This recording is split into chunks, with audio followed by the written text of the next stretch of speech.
Okay, hello everyone, good day. Welcome to another session of the Earth Center Marine Biodiversity Network Friday. Today on the International Women's Day of 2024. My name is Irene Martins. I am a researcher from CIIMAR, the Interdisciplinary Center of Marine and Environmental Research from the University of Porto in Portugal. I am a marine ecologist and also an ecological modeler. Actually, I'm coordinating the marine ecosystem modeling team of CIIMAR. So that's why I'm so thrilled in welcoming this session, where we will hear talking about the NECCTON project. NECCTON stands for New Copernicus Capability for Trophic Ocean Networks, which is a project where data assimilation and marine ecosystem modeling play key roles. So that's why I'm thrilled to hear about this project. But to tell us more about the NECCTON project, we have two speakers today. Our first speaker is Stefano Ciavatta. Stefano is the lead of the Marine Ecosystem Group at Mercator Ocean International, the organization implementing the Copernicus Marine System. Stefano has a PhD in environmental sciences from the University of Venice, and he has a background in biogeochemical modeling and data assimilation applied to prediction of marine ecosystem indicators, quantification of biogeochemical fluxes, and analysis of marine trophic webs. Stefano is also co-chair of the Marine Ecosystem Analysis and Prediction Task Team of the international network Ocean Predict, and he is the lead of the NECCTON project. Then we have our second speaker, which is Sergi Pérez-Jorge. He's a researcher from the Azores Whale Lab Cetacean Ecology Group from IMAR, OKEANOS in the University of the Azores. Sergi is a quantitative ecologist with a particular interest in the relationships between the distribution of marine top predators and their prey at multiple spatial and temporal scales. He leads the case study on monitoring marine mammals in the Azores region within the NECCTON project. So now each speaker will present their talk for about 20 minutes. And at the end, we will have a discussion session where you can put your questions through the Q&A item, which I will then pass on the questions to the speakers. So please, let's start with the first talk by Stefano. Stefano, the floor is yours. Thank you very much. Hello, everyone, and thank you for having me here today. I'm going to share my screen to show you the presentation. So thank you again, Irene, and to the organizer for having me today. Today we are going to talk about the project NECCTON, and in particular how it's making marine ecosystem models operational. So just to justify why we did and implemented this project, I think I would not be able to find better words than the one of Jason Link, who, by the way, is an advisory, the advisory board members of our. So he argued that we need weather forecasts analogous for marine ecosystems. We all know that we have everyday meteorological predictions, weather forecasts. Maybe not everybody knows that we have analogous weather forecasts for the ocean, prediction of water temperature, currents, sea level. And to a certain extent, we have also predictions on biological components of the ocean, for example, phytoplankton blooms. What at the moment we really don't have yet, at least in an operational fashion, it's predictions and modelization of higher trophic levels, of higher different components of the marine ecosystems. And having these predictions for these higher trophic levels would be extremely useful because first, would allow us to better protect marine ecosystems, to better manage resources.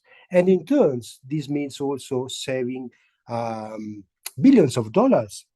It's the argument of Jason. And we cannot not agree with his analysis. And in fact, having operational system that provides systematic predictions of marine ecosystems would serve the objective of the United Nations Ocean Decade, the Sustainable Development Goals, and also fit very well the objectives of the European Green Deal. And so that's why we have this project. I don't know, are you seeing the bar, the toolbar, or not at all? No, it's not covered. Okay. So as an example, a relevant, remarkable example of operational service, I'm going to talk briefly about the Copernicus Marine Service, which is the European service that provides free and regular predictions and analysis of the marine weather, including also biological and biochemical components. It's coordinated by Mercator Ocean, and it involves a series of a network of operational centers in Europe that provide simulations, analysis, predictions regarding blue ocean, white ocean, and green ocean variables. That means physical variables, sea ice variables, and biogeochemical variables, which are the focus of today's talk. So they provide these prediction analysis by means of observations from in situ and satellite platforms that are integrated into numerical models by means of data simulation, which provide in turn multi-year simulation of the past, real-time analysis of the conditions of the marine systems, and also forecasts up to 10 days. These data and these model outputs are used to calculate the compute indicators, which in turn are used to assess and report on the state of the ocean through publications that are annually released.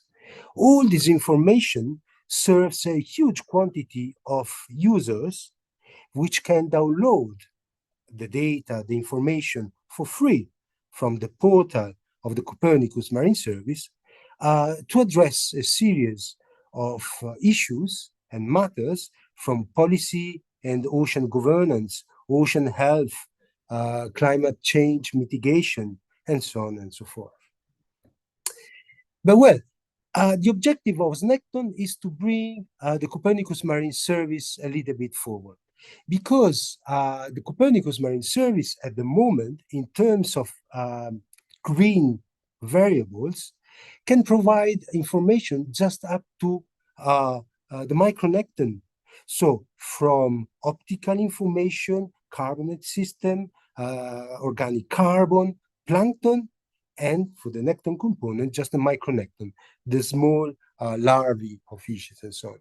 The objective of NECCTON is to extremely expand this capacity by adding the capability to simulate operationally also higher trophic levels, benthic habitats, marine pollution, besides improving the simulation of biogeochemistry at lower trophic levels, and also to provide a prototype capacity for climate change projections. Why all this? Because, as we said, this can serve the objectives of the European Green Deal as much as the ones of the UN Ocean Decade. So just a few key facts about this project. It's an Horizon Europe project. It has been recently endorsed by the UN Ocean Decade, in particular as project of linked to Marine Life 2030. I am the coordinator on behalf of Mercator Ocean International. The duration is 4 years. It will end in January 2026. The budget is 10 million euro, and it involves a network of 23 partners across Europe. And important to us, the outputs and the outcomes of this project will be all fair, findable, accessible, interoperable, and reusable by whoever wants. They are free to be downloaded and used. So I'm going now to describe briefly what are the three, the three-pronged approach of NECCTON. So we will bring innovations in terms, scientific innovations in terms of ecosystem modeling by bringing new components and linking them to the operational biogeochemical, couple of physical biogeochemical models, but also implementing new processes within these models like zooplankton vertical migration. We will implement two-way coupling between components, for example, biogeochemical feedbacks to physics, coupling between waves and the coupled physical biogeochemical model, and coupling with the benthic ecosystem. We will do this through a methodological innovation which aims to bring together, to really merge observations and models by means of machine learning algorithms that are here applied not just as emulators of our models, but really to improve the deterministic models, so better understanding representing processes, but also to improve data assimilation schemes. And there will be technological innovations where all the models that we will develop will be brought within a framework which will allow the sharing of the models between the different partners and externally with the broader scientific community. We will see a little bit of details about these three components. All the innovation will be applied in 13 case studies, co-developed, co-created with stakeholders, and in scenario simulations related to climate change. All these will bring to new marine ecosystem models and products. Today, we will focus specifically on the products that will be delivered by the project. 27 new operational or pre-operational products subdivided in 4 groups: pelagic biogeochemistry, benthic systems, NECCTON, that are fishes and marine mammals, and stressors, pollutants, and combination of stressors related also to climate change. So all these refer to the so-called green ocean. And to do this, to release these new products in all the regional seas of Europe, as well as in the global ocean, we will bring observations to calibrate, assimilate, and using for machine learning within models. And the models will be applied in handcast simulations and in climate change projections, delivering data sets that will be uploaded in a public data portal from where users and publics can download the outputs and the simulations of our project. So the products that we are developing are co-designed with stakeholders that we are consulting continuously through workshops, online meetings, dialogues, and so on. And in particular, a first important stakeholder meeting that involved more than 100 stakeholders brought to us to write a series of deliverables with a technical specification of the products that we are delivering. And here, all the deliverables are publicly available. You have the link down there. And for example, for the small pelagic, we are aiming to define or to use international standards for the definition of our model output products. We are always talking about model output products. And so defining metadata for our outputs and also clarifying what will be the data set that we will release. This very clear specification of everything we are going to deliver should help us to communicate what are the data needed by our models for validation, calibration, and possibly assimilation. So now I will go a little bit through the different groups of the products that we are going to deliver, just giving a hint of the models that we are applying and some results. This is really really a small part of what we are doing, but just to give you a flavor.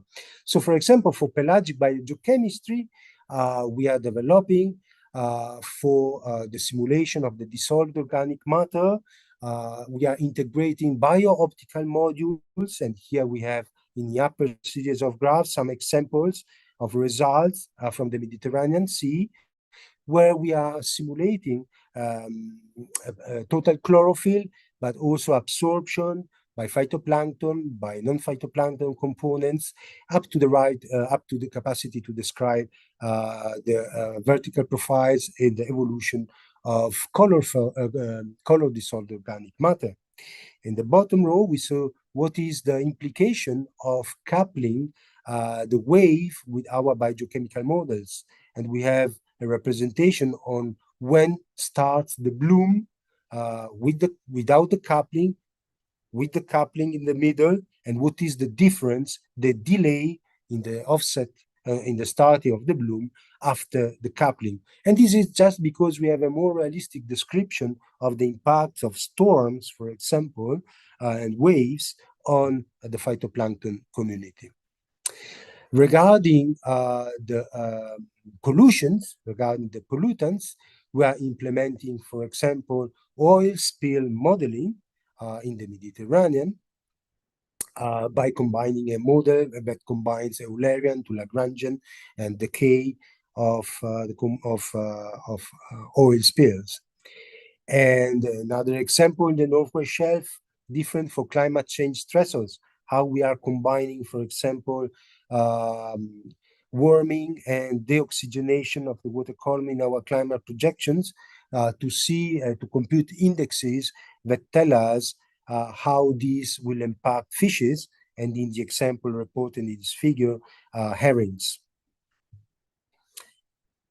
Regarding the benthic environment, here we have an example how we are mapping traits in the Black Sea, which then we will a kind of interpolate by means of machine learning methods, and then we will use biogeochemical models to provide the environmental conditions that we will correlate to such traits so that we can map a compute ecosystem functions in the Black Sea. It's important to say that all these development that I'm saying for a specific region, once they are brought within our interoperable assimilation modeling scheme, will be applicable and capable to other models in other regions. We are very careful to make everything shareable between the different partners and externally. Regarding NECCTON, the higher trophic levels, we are employing the three major sets of models: ecosystem biomass models that provides a description, end-to-end description of processes linking different functional groups of key species. Species distribution models that defines statistical correlations between species, their presence or their landings, for example, with environmental conditions, and species population models that provide more mechanistic description for selected species, and also with the capacity of simulate movement in Eulerian or Lagrangian framework. So the three types of models to provide a series of products, and actually we are using, sorry for the very wordy table, but we are employing 16 different models for such representation, each with different characteristics, some of them one-way linked to the biogeochemical models, other two ways linked, and so on and so forth. And we will see an example of one of these models today in the talk by Sergi, just after myself. How are we with the time, Irene? Please. I think we 16 minutes. Okay, not too bad. Fine. Okay, so I have a little bit of time to go a little bit more in details on these methodological innovation where we want to really merge our models with observations by means of machine learning. So here I have just a representation of which products in particular we are going to deliver through machine learning methods that we are using, for example, to represent, to parameterize the vertical migration of zooplankton. And then we will use this parameterization within our deterministic biogeochemical models. So machine learning to improve our models. Or for example, we will use machine learning to parameterize migration of fishes, or to interpolate. I reported before the example of trades against environmental forcings. So really using machine learning to improve also our understanding and our mechanistic representation of processes within the models, and to support data assimilation. Sorry, and here I have an example where we have a bias in the simulation of nitrate by the deterministic model in the Northwest Shelf. So we have used a machine learning method, I think a neural network, to using observation from ICES, all the points here, to see how we can simulate nitrate as an output by using atmospheric physics and biogeochemistry and river discharge to represent the nitrate signal. And once we have done this, we went to compare the outputs from our neural network with the observation and with the biogeochemical model. And we saw that the neural network was providing better predictions. And so the idea is now to use the neural network for the biasing our biogeochemical model. So here another application of neural network for improving model simulations. Here it's a sketch of these model sharing frameworks that we are employing. It's based on FABAM, the framework for aquatic biogeochemical modeling, that allows us to interface all our biogeochemical models with a range of physical models. So just to make some names, GOTEM, NEMO, ROMS, FVCOM, with all the biogeochemical models that we have in Siemens, but also more and outside the Copernicus Marine Service and the NECCTON project itself.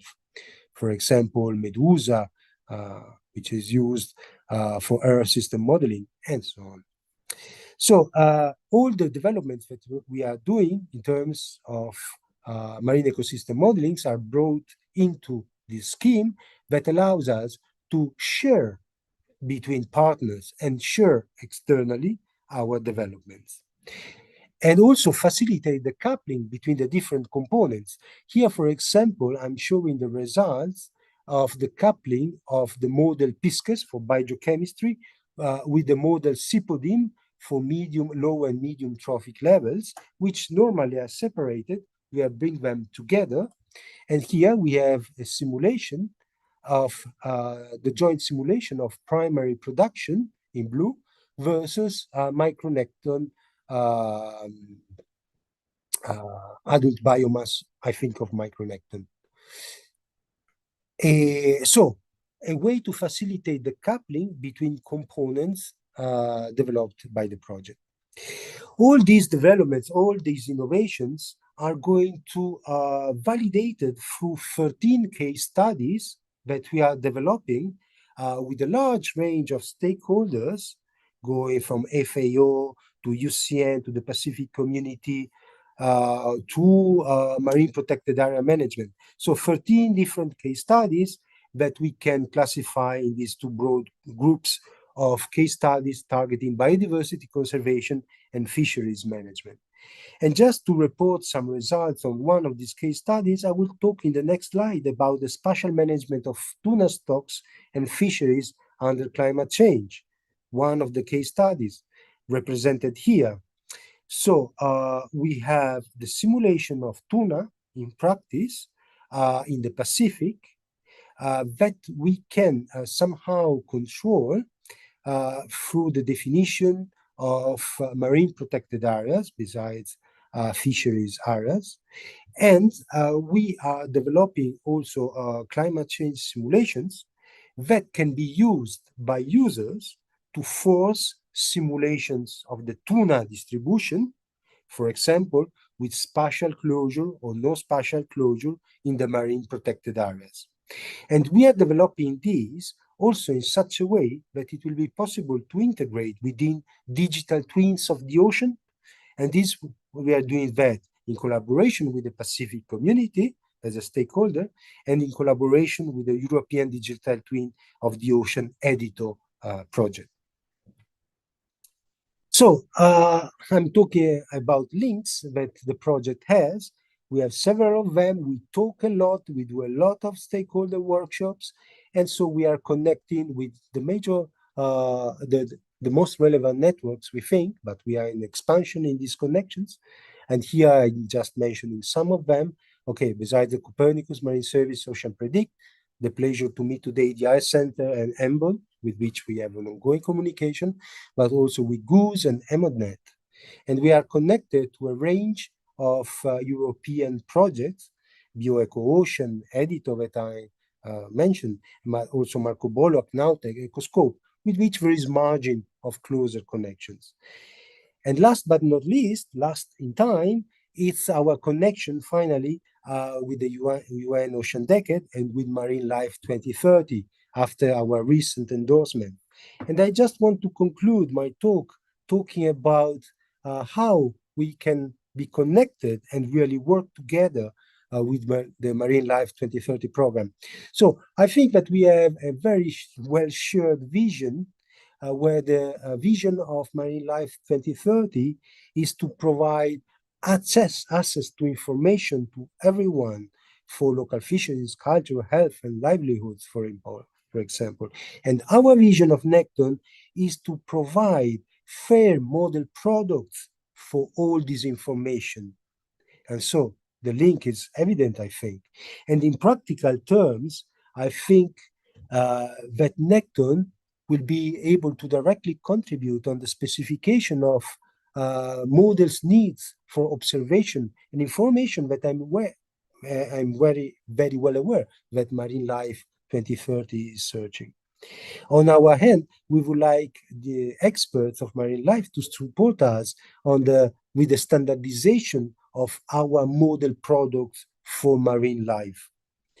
And also to get the chance to share observations and model outputs, but also hopefully the possibility to co-create new case studies all across the global ocean.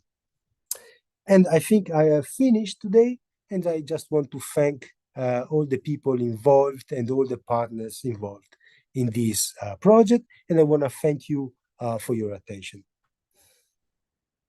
Thank you, Stefano, for this very interesting talk. You were just on time, so 24 minutes. So now we can move to the talk of Sergi. Okay. Good afternoon, everyone. Today I'll be presenting here, following the link to the NECCTON project. I will be showing here in the use of the ecological model, SEAPODYM, the one has been already talking Stefano briefly, and how we have been using this to study cetaceans. And here I will be using two case studies, the use of this model to study different species of cetaceans and also using different types of data collection. And after I will show you the involvement of IMAR into the project of the OKEANOS. Okay, all right.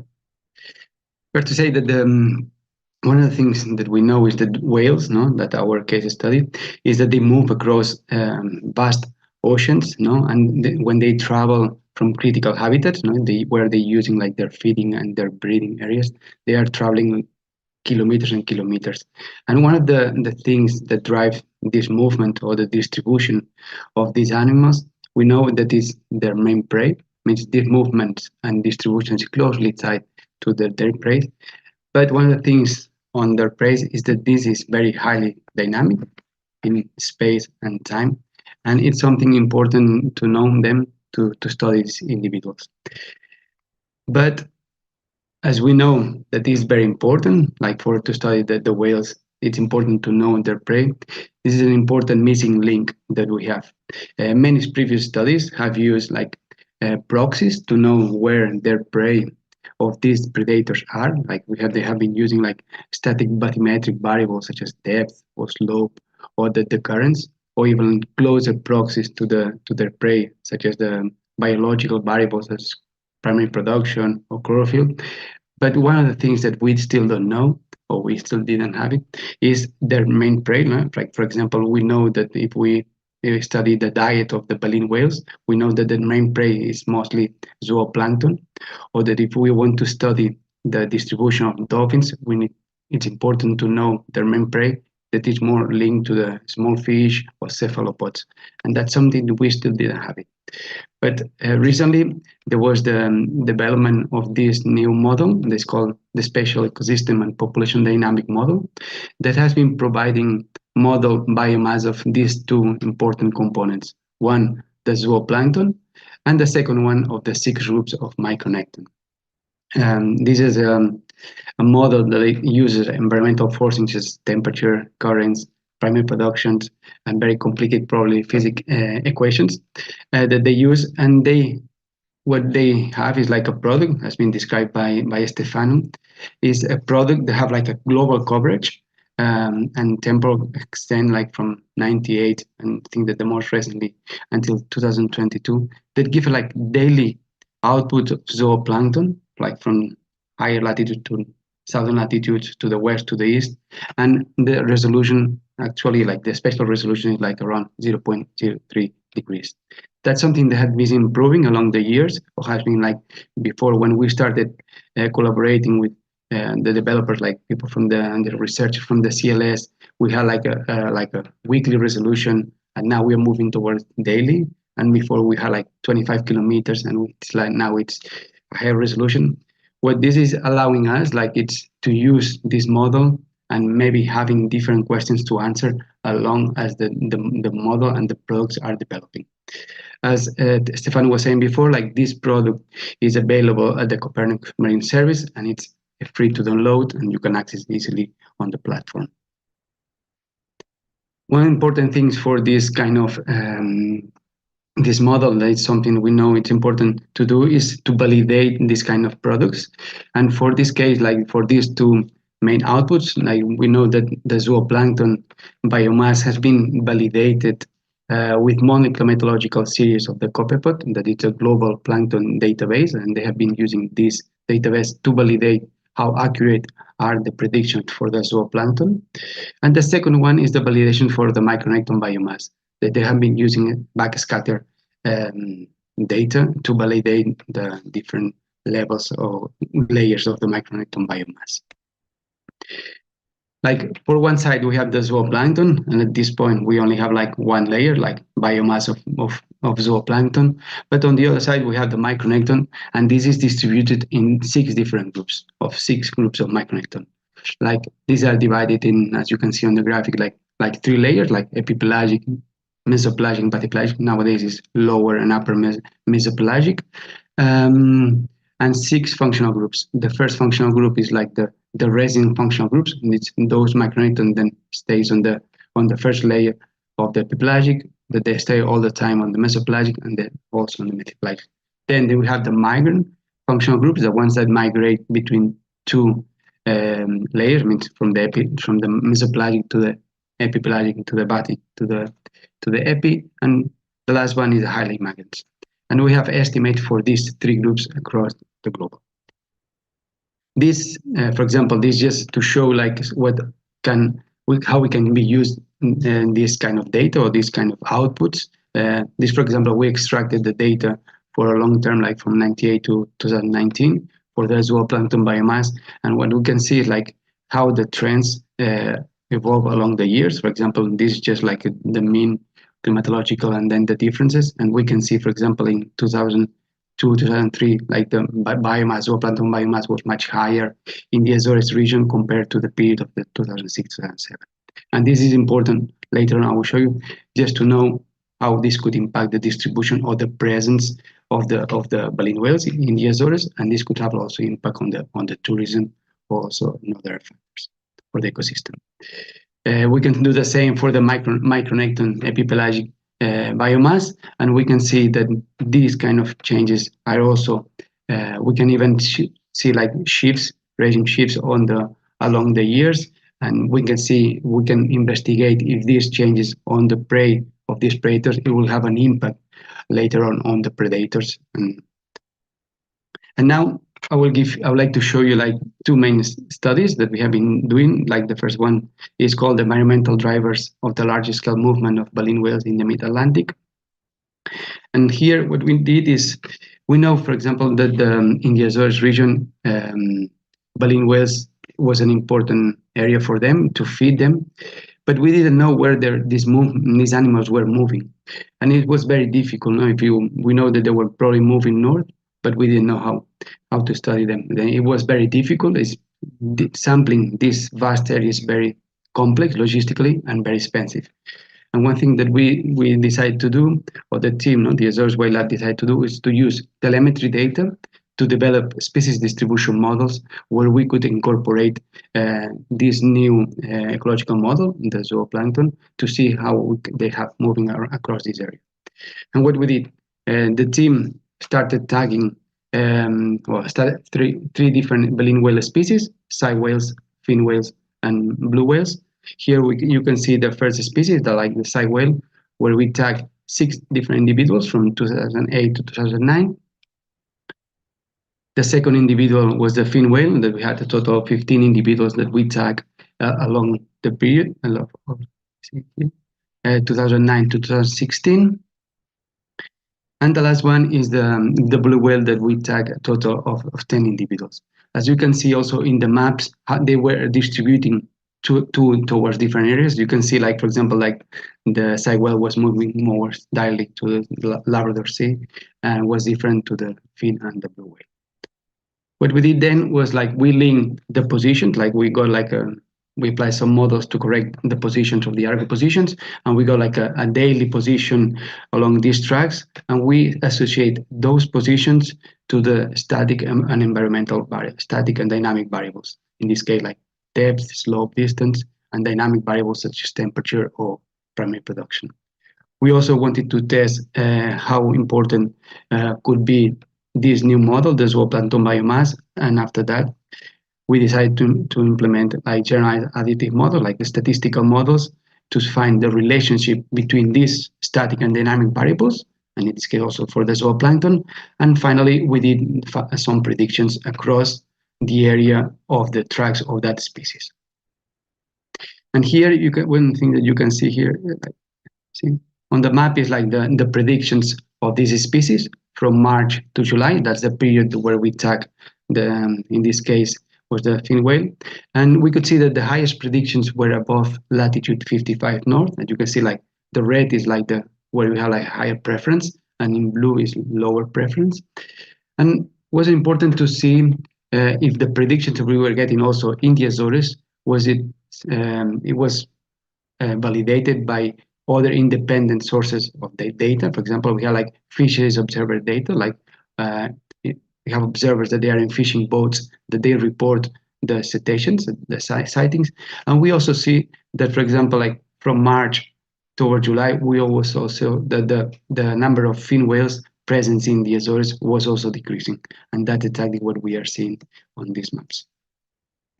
If we compare the previous distribution of the fin whale to the blue whale, we see that the preference of the habitat is completely different. Means as the blue whales were moving quite fast towards the north, and they were like the higher latitudes were quite important. Here, like the mid-Atlantic ridge and the northeast Atlantic seems to be a more important area for these blue whales.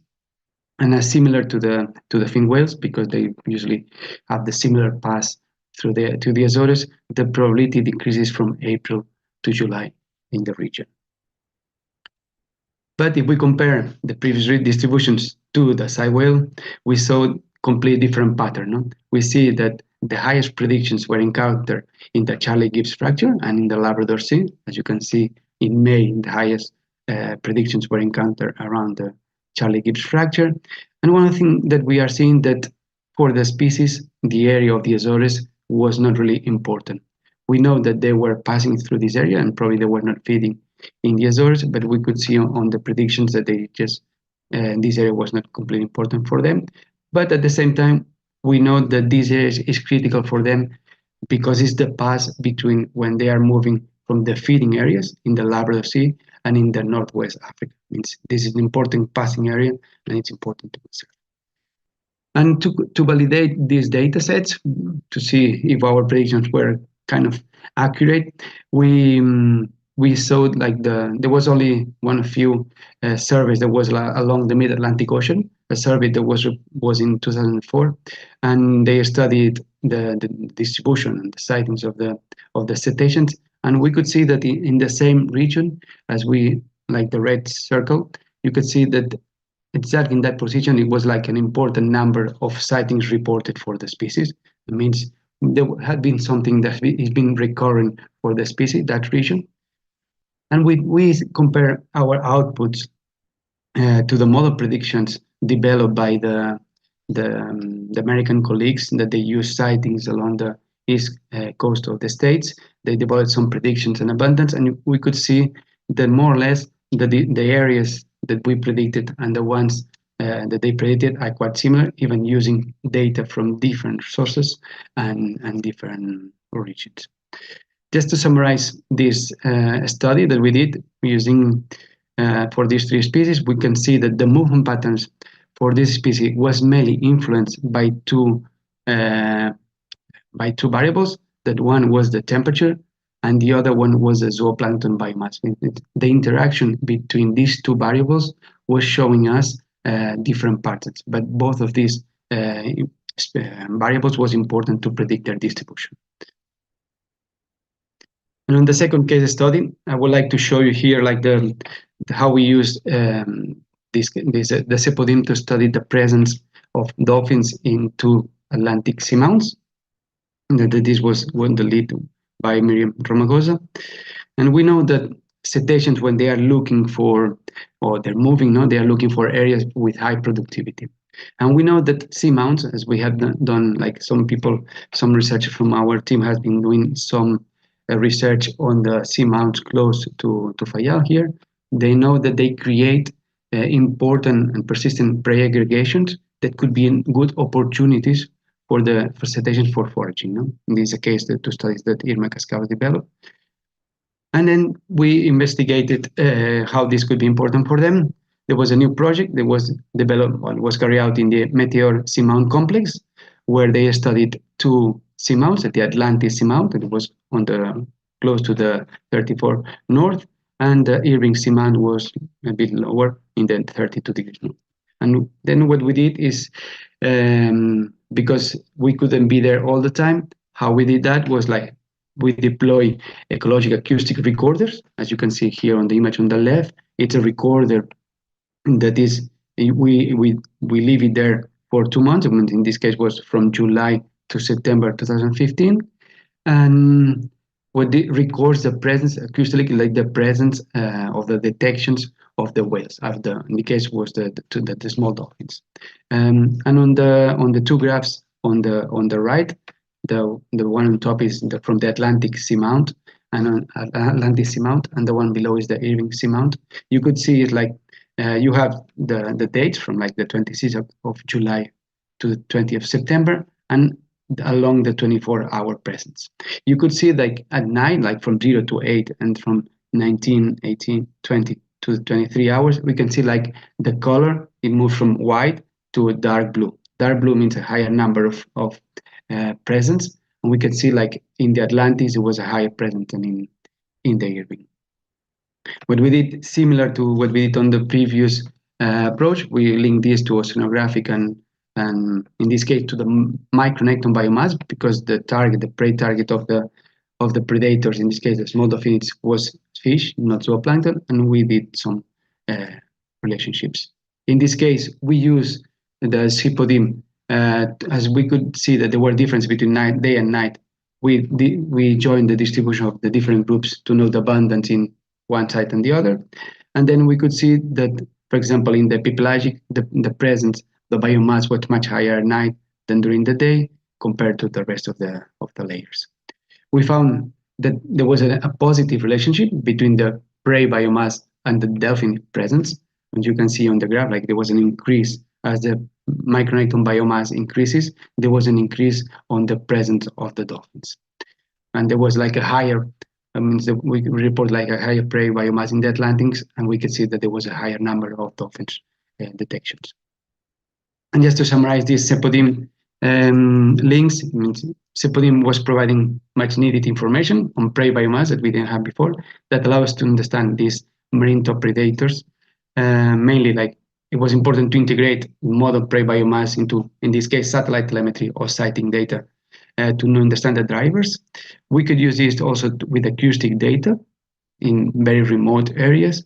And as this is developed, will probably allow us to study different or investigate different questions. And then based on this, on the experience that we got along this project, that's something that we are going to be using on this new project that Stefano explained, like the NECCTON, like we are moving. And in our case, IMAR is going to be on the, like to develop a product for dolphins. And then we are going to be monitoring on the case study on the climate change projection. For the first one, we are going to be producing distribution maps, like the species distribution models. We are going to be using sighting data from the POPA, that's the Azores Fishery Observer Program, for two species, like the spotted dolphin and the common dolphins. These species are the highest reported species in the region, and they are important for the tourism and for the ecosystem. And we will be defining if the new products, like the prey proxy products, how important they are to study their distribution. And then the second thing that we will be doing, that will be more specific for the case study, we will have the species distribution maps produced along the World Packet 7, and then we will be using the climate change projection produced along the NECCTON to do two things, like to see how the distribution of these species changes. It will going to change along the time, and also the percentage of habitat if they are losing or gaining some habitat. And that's all for me. Thank you very much, everyone, for attending. Thank you, Sergi, for this very, very interesting presentation. So two nice presentations from the NECCTON project. I'm now going to see which questions do we have. I think one of the first questions that we have is, how can we have a training course on this model? I don't know which model is the person that is asking referring to, but maybe we can like make this, Stefano, are there any specific courses on some of these models that you are, using in the NECCTON project? Yes, there are.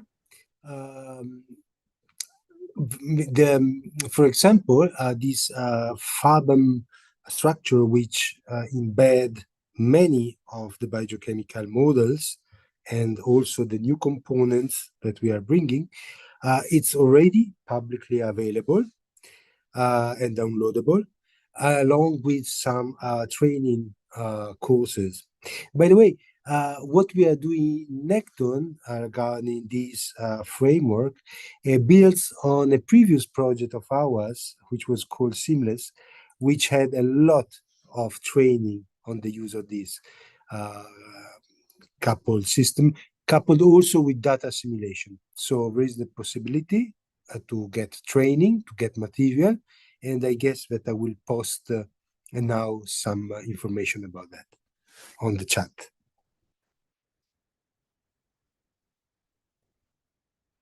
You are muted, I think. Yes, thank you. From the same person that was assisting, his name is Zachary. So he also asks how the model can make predictions in tropical water. So I'm assuming he's asking how about predictions for tropical waters, or is the NECCTON project is covering all the ocean? Yes, we have a simulation of the global ocean included. Yeah. Okay. Okay. And now we have another question from Peter Miller. He says, I produce satellite oceanfront metrics for species distribution models, which can be more useful than SST. Did you consider fronts? He's asking. Maybe, yes, this is for, I think this question is more for Sergi. Oh, no, well, hello? Yeah. We tried to, we implemented some fronts, but we haven't been working so much on front. That's something that we would like to do. But yeah, like it's appreciated, like if it's available to offer that, the front side. But yeah, that's something that we have been, there are other colleagues here, they were also with turtles, and they have using this like cyclones and anticyclones and tried fronts, but we haven't been doing that so much. But that's in the plan. Okay, thank you. And now we have a question from Frank Mueller-Karger. He says that, dear Stefano and Sergi, you mentioned that two goals of the NECCTON are, one, to develop case studies for input databases and validation, and two, look to standardize model outputs so that they can be more used broadly. So do you have suggestions on how we can organize to this and timeline needed? Maybe I can respond that and then Sergi can add. So regarding the case studies, so the ones that are already been identified within the project will be have already started because the communication and the discussions with the stakeholders needs time. So we started this in the proposal preparation, boosted in the kickoff, and it's ongoing. But the real work will happen in the last 2 years of the project. So it will be 25, 26. This kind of case studies means that we go to the marine protected area manager. Actually, we are already talking with him, say, look, we have this model, we have these simulations that we can provide.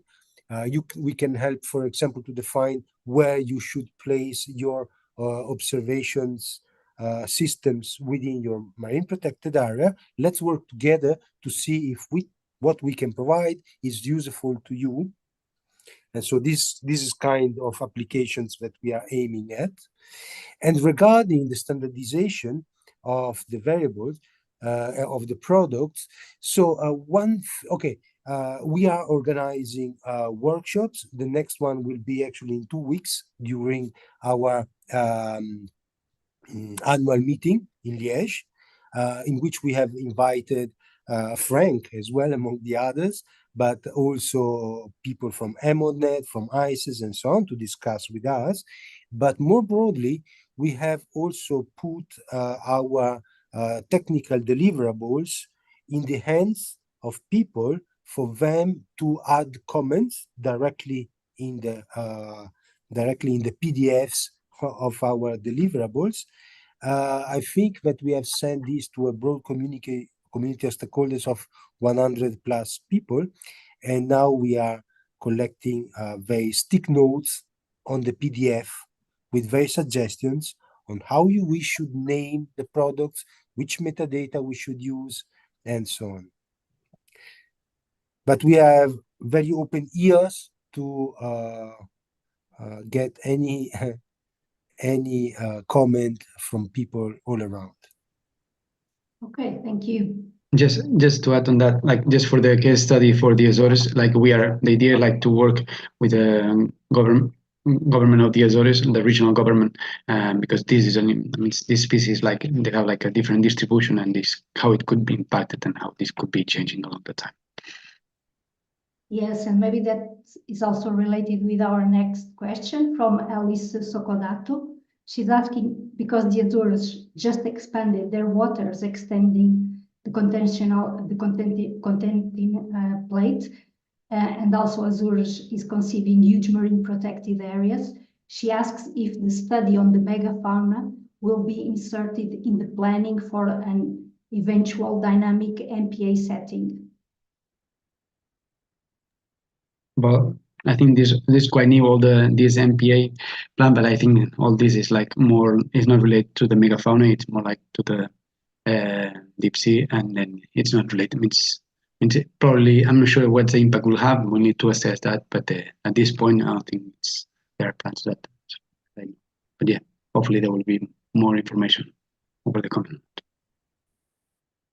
Okay, and we have another question from Sheila Heymans.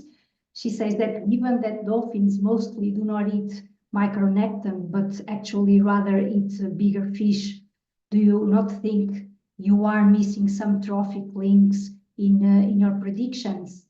And are you able to address the growth of this micronecton in your predictions to predict where the fish will be large enough for them to eat on different positions? Yeah, I agree. Like I agree that dolphins, they don't eat like less than 20. It means some of them could be part of their diet, but like it's quite their diet. It's the variety of their diet. It's huge for some of these species, and it's not only fish. It could be like cephalopod. It could be like MERS and benthic.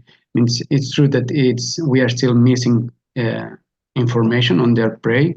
But that's the best we have available. And I think, in my opinion, it's much better than the proxy and the lack of time that we have. Like, because I think the question was like, if we were developing like from the micronecton to the size of the fish of the target of the dolphin. And we are not doing that because we are not. That's a model. It's not. We are not developing the model. That's CLS. But one thing that I think it's better is like from the chlorophyll of an MPP to the diet of the animal, it's the micronecton is much closer, and probably the areas that we identify are important for micronecton are really closer to the areas it's the species for the dolphins. That's why I think it's much better to get like the micronecton than to the chlorophyll, because that proxy and that lag is probably much large, and it could be like the areas identified for high micronecton is closer to the areas of the high abundance of the prey, of the real prey of the predator. Okay, thank you, Sergi. We have another question from Harold Norsley. He asks, how does the NECCTON project handle the trade-off relationship between lightweight models for real-time deployment versus more complex and presumably more accurate models? That's an excellent question, of course. Just to mention that all the biogeochemical models that we are using, those are already running operationally within the Copernicus Marine Service. So the other ones that we are attaching to them, if for the benthic environment, the weight is not that much because it's almost 2D systems, most of them, and with extended exploitation of machine learning algorithms, which are relatively low weight. Regarding the higher trophic level models that might become more heavy, that's an important issue that we are going to address and to quantify during the project. Some of the models are not that heavy, like for example the SEAPODYM that has been mentioned here. Is actually providing already operational product for micronecton within the Copernicus Marine Service. Space distribution models are not that heavy weight. I guess that marine ecosystem biomass models might become more an issue, and we are going to evaluate and quantify that. Thank you, Stefano. We have another question from an anonymous attendee. He asks, or she asks, do you feel you are effectively linking with other marine species distribution and ecological modeling efforts, such as that started by OBIX or AquaX or others? Your sound, Stefano, please. I didn't understand very well the question. If we are well connected with If these other we projects, are effectively linking with other modeling efforts, such effectively linking previous well, modeling efforts, yeah. Okay, but of course, but we are well linking. Of course, we can do better, and it's what we are aiming to do in the continuation of the project. Yeah. Okay, and the question was sent by Frank Mueller-Carriger. Now he identifies. Thank you so much. So if anyone has more questions, please just feel free to ask them through the Q&A box.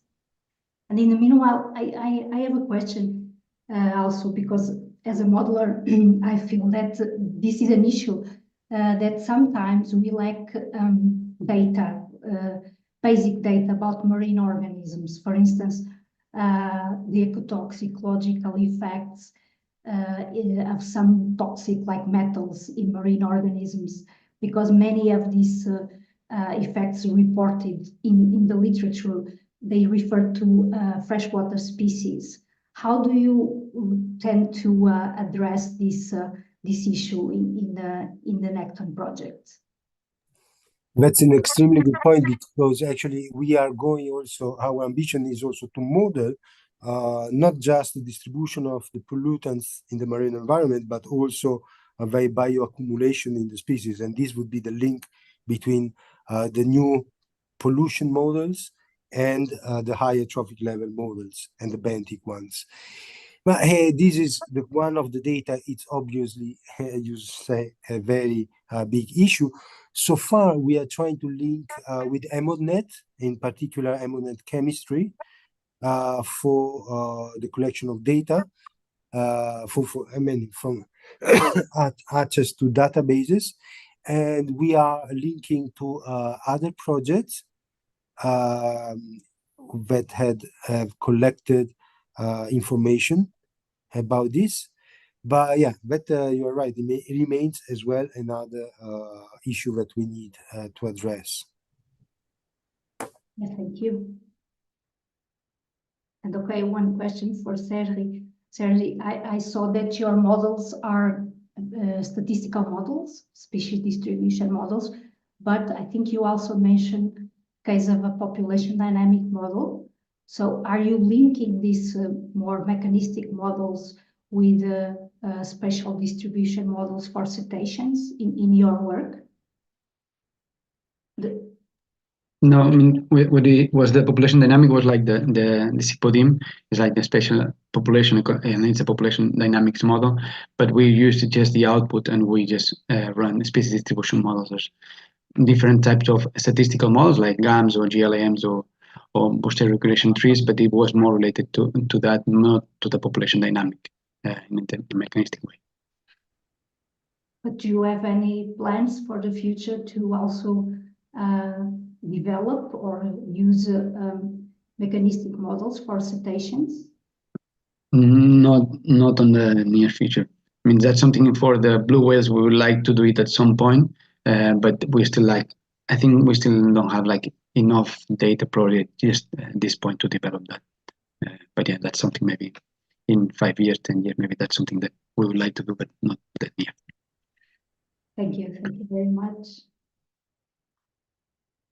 So, okay, we have another question just coming now from Juan Pablo Perez Gomez. He asks if it is possible to employ your models or parts of them for the observation of other oceanographic factors, thinking, for instance, on inorganic things like marine litter. Marine plastic is actually one of the products that we are aiming to deliver within the project, and that I think it uses the parcel model developed at the University of Utrecht. So yes, and we are building that actually within the project. We will test the fact of developing it at one side and exporting it to another sea to check its transferability, its interoperability. So my answer would be yes, and with confirmation that will be given by the project itself. Thank you.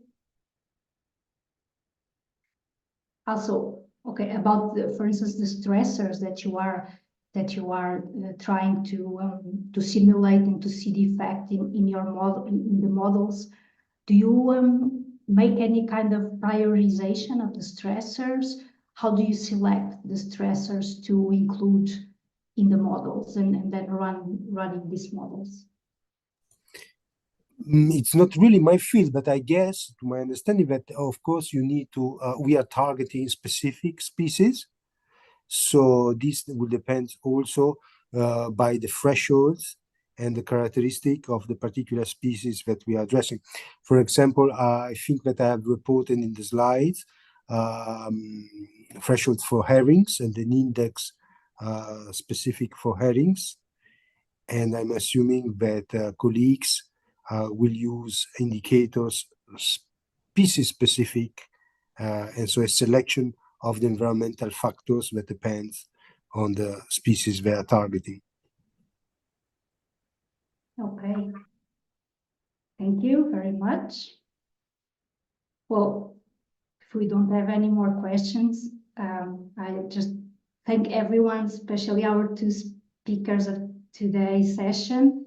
Also to everyone who attended the session. It was really interesting. And please just see more about this NECCTON project in the websites and in the links. And you are free, because I know that someone is asking for us to contact them. Well, they can see our contacts in your presentations. So thank you very much to everyone. Thank you, Stefan and Sergi. It was very, very interesting indeed. Thank you, Irene, and thank you for the invitation. Here the same. Thank you very much, Irene. Thank you very much to everyone today here. Thank you, everyone, for attending our session.